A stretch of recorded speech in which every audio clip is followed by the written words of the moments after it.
Bien, vimos anteriormente entonces que los términos, en su calidad de signos, tienen dos caras.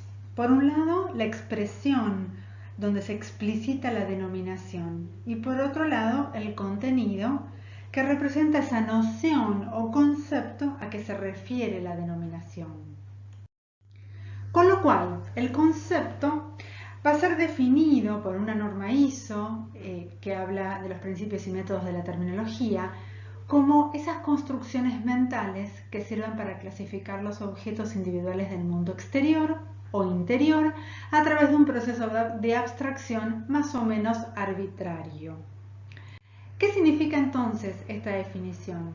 Que tenemos un conjunto estructurado de nociones, en general abstracciones de la realidad, que esa realidad está categorizada según esa información con la que nosotros contamos, con lo cual, si somos especialistas en alguna materia, vamos a tener ese conjunto de nociones sistematizados y que nos van a permitir generar o de alguna manera desarrollar un determinado campo conceptual.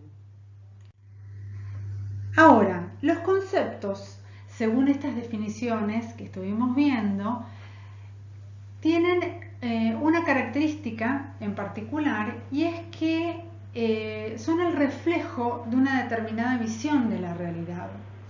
Como dijimos, y como vimos en otros ejercicios anteriores, muchas veces depende quién está describiendo el objeto para que resalten unas u otras características de ese concepto. Si se acuerdan cuando hablábamos de la sal, ¿qué pasaba si a la sal la describíamos nosotros como usuarios de ese condimento o si la describía un químico, por ejemplo?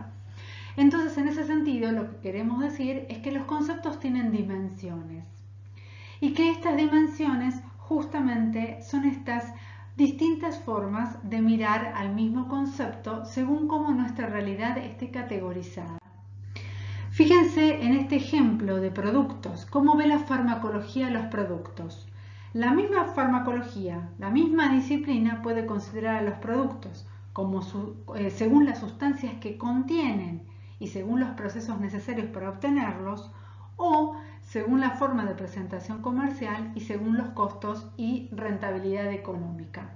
Es decir, estamos sobre el mismo producto, estamos dentro de la misma disciplina, pero los objetivos o las necesidades de ese concepto son distintos, con lo cual vamos a analizar dimensiones diferentes. Esto después va a dar lugar a esta poliedricidad de la que habla María Teresa Cabré. El concepto entonces es una unidad del plano del contenido, está integrado por un conjunto de características. Estas características son de distinto tipo y son cada una de las propiedades que lo describen. Es decir, un concepto es un conjunto de características. Para que exista este concepto tienen que reunirse esas determinadas características que van a tener, digamos, una función importante según el campo, el tema y el enfoque en el que estemos analizando ese concepto. Por lo tanto, el conjunto de características de ese concepto van a ser su paráfrasis o su definición. Decimos entonces que, por ejemplo, las características del concepto energía solar son fuente de energía, renovable, radiación electromagnética, sol. Si hacemos una paráfrasis con todas estas características, vamos a tener que la energía solar es una fuente de energía de origen renovable obtenida a partir del aprovechamiento de la radiación electromagnética procedente del Sol. De acuerdo entonces con esta definición que dimos de concepto y de características, vemos que si cambian las características, cambian los conceptos. Fíjense qué pasa cuando tenemos un concepto general y otros conceptos que están muy relacionados. En este caso tenemos el concepto cefalea. Y las características de cefalea es trastorno doloroso e incapacitante del sistema nervioso. Ahora, aparentemente existen tipos de cefalea: migraña, cefalea tensional, cefalea en brotes. ¿Qué pasa en este caso? Migraña, por ejemplo, es una cefalea primaria, moderada e intensa. Dentro de sus características tiene a las náuseas, al dolor pulsátil de un solo lado de la cabeza. La cefalea tensional es una cefalea primaria, dice estrés, problemas osteomusculares o presión alrededor de la cabeza. Y después tenemos la cefalea en brotes, que es una cefalea primaria, dolor en torno a un ojo, obstrucción de la fosa nasal del lado afectado. Entonces, si miramos estos tres conceptos, vamos a ver que tienen un concepto en común, o mejor dicho, una característica en común. Y después tienen otras características relacionadas específicamente con el tipo de dolor de cabeza. ¿Sí? Con el dolor de cabeza, digamos, dónde está ubicado, qué lo provoca, qué síntomas aparece. Fíjense que no son los mismos síntomas para todos los casos y no son, digamos, y no es el mismo dolor en el mismo lugar para todos los casos. Entonces, lo que tenemos en este caso, o lo que tenemos lo que estamos mostrando, es que los conceptos pueden compartir una característica genérica, que esto después lo vamos a ver en las relaciones, y los conceptos relacionados, los conceptos parecidos, van a tener alguna característica diferenciadora, ¿sí? Es decir, cefalea sería el término genérico en este caso, y migraña, y cefalea tensional, y cefalea en brotes son otros tipos de dolores de cabeza, otros tipos de cefalea que se van a diferenciar del término genérico. Y para esto nos sirve la definición y para esto nos sirve atender a las características del concepto, porque el concepto va a mostrar más o menos características para poder diferenciarse uno de otro.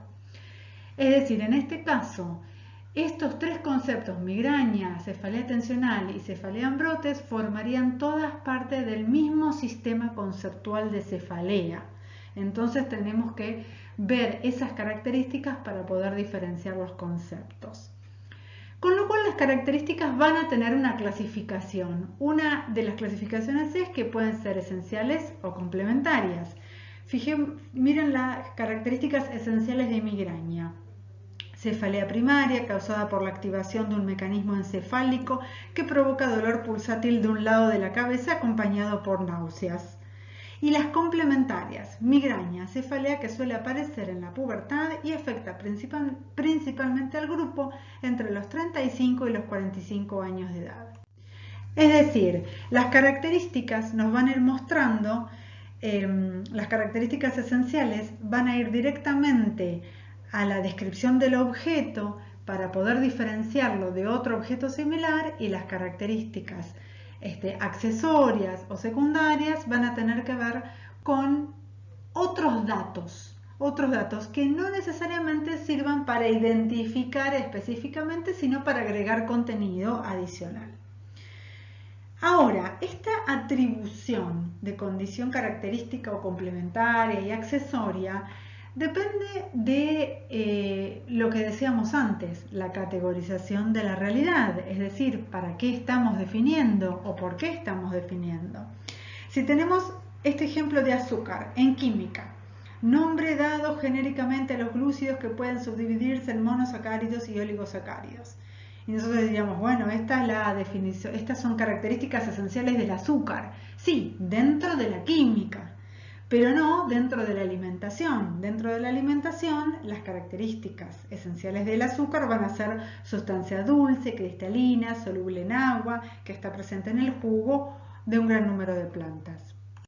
Es decir, que las características esenciales y las características complementarias pueden cambiar de lugar. Y lo mismo ocurre con otro tipo de características que son las intrínsecas y las extrínsecas. Dentro de las intrínsecas tenemos, por ejemplo, todo lo que hace al objeto en sí. Fíjense, con cuenta kilómetros, dice aparato, acoplado por un eje flexible a la brida del motor o al eje de la rueda tractora, proporciona una serie de cifras y después puede presentar una séptima cifra en color diferente. Ahora, ¿cuáles serían las extrínsecas? Sirve para contar los kilómetros recorridos por un vehículo, las 6 primeras cifras indican los kilómetros La séptima cifra en color diferente marca los hectómetros.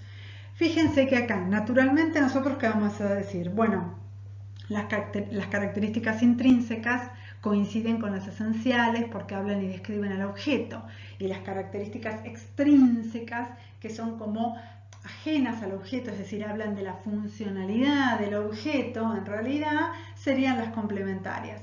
Sin embargo, todo depende de a quién le estamos explicando para qué sirve el cuentakilómetros, ¿sí? Si me están explicando a mí, no me des toda la explicación técnica de dónde está ubicado, ni de la brida, ni ninguna de esas cosas. ¿Para qué sirve y cuándo lo tengo que mirar? Punto.